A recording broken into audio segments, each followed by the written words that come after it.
ರೇಣುಕಾ ಯಲ್ಲಮ್ಮ ದೇವಸ್ಥಾನ ಅಭಿವೃದ್ಧಿ ದೃಷ್ಟಿಯಿಂದ ಏನು ರಾಜ್ಯ ಸರ್ಕಾರದಿಂದ ಸುಮಾರು 15ರಿಂದ 20 ಪ್ರಪೋಸಲ್ಸ್ ಹೋಗಿತ್ತು.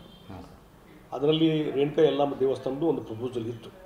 ಕೊನೆಗೆ ಅದು ನನ್ನ ಗಮನಕ್ಕೆ ಬಂದ ಮೇಲೆ ನಮ್ಮ ಡಿಸ್ಟ್ರಿಕ್ಕಿನ ಟೂರಿಸಮ್ ಎಲ್ಲ ಅಧಿಕಾರಿಗಳು ನನ್ನ ಗಮನಕ್ಕೆ ತೊಗೊಂಬಂದ ಮೇಲೆ ನಾನು ಕೇಂದ್ರದ ಟೂರಿಸಮ್ ಮಿನಿಸ್ಟರ್ಗೆ ಭೇಟಿಯಾಗಿ ಅದ್ರ ಬಗ್ಗೆ ಮಹತ್ವದ ಬಗ್ಗೆ ತಿಳಿಸಿಕೊಟ್ಟು ಲಕ್ಷಾಂತರ ಕೋಟ್ಯಾಂತರ ಜನ ಇದಕ್ಕೆ ದೇವಸ್ಥಾನಕ್ಕೆ ಬರ್ತಾರೆ, ನಡ್ಕೊತಾರೆ.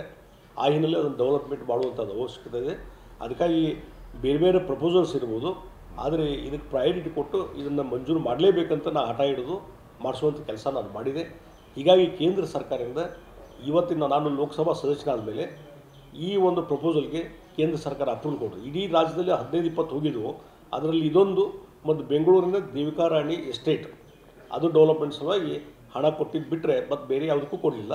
ಅದು ಬಿಕಾಸ್ ಮೈ ಇನ್ಸಿಸ್ಟೆನ್ಸ್, ನಾನು ಇನ್ಸಿಸ್ಟ್ ಮಾಡಿದ್ರಿಂದ ಅದನ್ನು ಕೊಡುವಂಥದ್ದಾಗಿದೆ. ಅದಕ್ಕೆ ಕೇಂದ್ರದ ಟೂರಿಸಮ್ ಮಿನಿಸ್ಟ್ರಿಗೆ ನಾನು ಥ್ಯಾಂಕ್ಸನ್ನು ಹೇಳ್ತೀನಿ.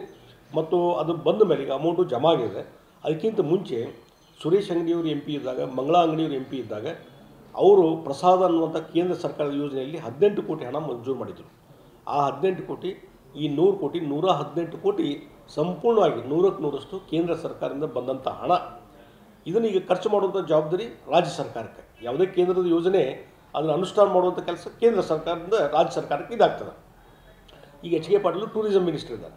2 ಬಾರಿ ಅದ್ರ ಬಗ್ಗೆ ಮೀಟಿಂಗ್ ಮಾಡಿದ್ರು ಯಲ್ಲಮ್ಮನಗುಡ್ಡದಲ್ಲಿ.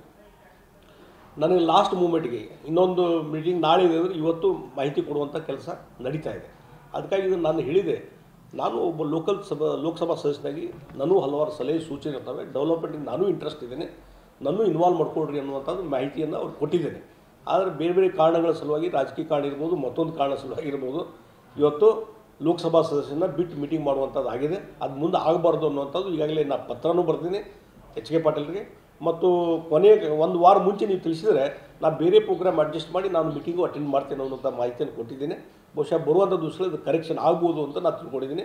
ಮತ್ತು ಇದ್ರ ಜೊತೆಗೆ ಒಂದು ನಾನು ಹೇಳ್ತೀನಿ, 118 ಕೋಟಿ ರೂಪಾಯಿ ಮಾತ್ರ ಇರೋದು. ಸಿದ್ದರಾಮಯ್ಯವರು ಮೊನ್ನೆ ಬಜೆಟ್ ಮಂಡನೆ ಮಾಡುವಾಗ ಅದನ್ನು ಪ್ರಸ್ತಾಪ ಮಾಡ್ತಾರೆ, ನಾವು ರಾಜ್ಯ ಸರ್ಕಾರ ಈ ಒಂದು ರೇಣುಕಾ ಯಲ್ಲಮ್ಮ ದೇವಸ್ಥಾನವನ್ನು ತಿರುಪತಿ ಮಾದರಿಯಲ್ಲಿ ಅಭಿವೃದ್ಧಿ ಮಾಡ್ತೀವಿ ಅಂಥೇಳಿ. ಅದನ್ನು ಎಕ್ಸಿಕ್ಯೂಟ್ ಮಾಡೋದು ಅಷ್ಟೇ. ನೀವೇನಾದರೂ ಒಂದು 100 ಕೋಟಿ ಹಣ ಕೊಟ್ಟಿದ್ದರೆ ಕೇಂದ್ರ ಸರ್ಕಾರ ಜೊತೆ, ಆವಾಗ ರಾಜ್ಯ ಸರ್ಕಾರ ಇನಿಷಿಯೇಷನ್ ತೊಗೊಂಡಿದೆ ಅಂತ ಅನ್ಬೋದು. ಮೇಲಿಂದ ಕೇಂದ್ರದ ಹಣ ಬಂದದ್ದು ಅದನ್ನು ಖರ್ಚು ಮಾಡೋ ಕೆಲಸ ಅಷ್ಟೇ ಮಾಡಕತ್ತೀರಿ ನೀವು, ಅದಕ್ಕೂ ಅಬ್ಜೆಕ್ಷನ್ ಇಲ್ಲ. ಆದರೆ ಯಾವುದು ಫ್ಯಾಕ್ಟ್ ಸರಿ ಇಲ್ಲ. ನಾವು ನಮ್ಮ ರಾಜ್ಯ ಸರ್ಕಾರವನ್ನು ಇದಕ್ಕೆ ಹಣ ಕೊಟ್ಟಿದೆ ಅನ್ನುವಂಥದ್ದು ಸುಳ್ಳು ಹೇಳುವಂಥದ್ದು ಇದೆಲ್ಲ ಸರಿ ಇಲ್ಲ ಅಂತ ನಾನು ಹೇಳ್ತೀನಿ. ಅದಕ್ಕಾಗಿ ಅವು ಖರ್ಚು ಮಾಡಲಿ, ನಮ್ಮದೆಲ್ಲ ಸಹಕಾರ ಇದೆ. ರೇಣುಕಾ ಯಲ್ಲಮ್ಮ ದೇವಸ್ಥಾನ ಅಭಿವೃದ್ಧಿ ಆಗಬೇಕು. ಕೋಟ್ಯಾಂತರ ಜನ ಅಲ್ಲಿ ಭಕ್ತರಿದ್ದಾರೆ, ಬರ್ತಾರೆ. ಅವರಿಗೆಲ್ಲ ಅನುಕೂಲತೆ ಸೃಷ್ಟಿ ಮಾಡಲಿಕ್ಕೆ ಏನೇನು ಪ್ರಯತ್ನ ಆಗಬೇಕು ನಾನು ಸಹಕಾರ ಕೊಡಲಿಕ್ಕೆ ನಾನು ತಯಾರಿ.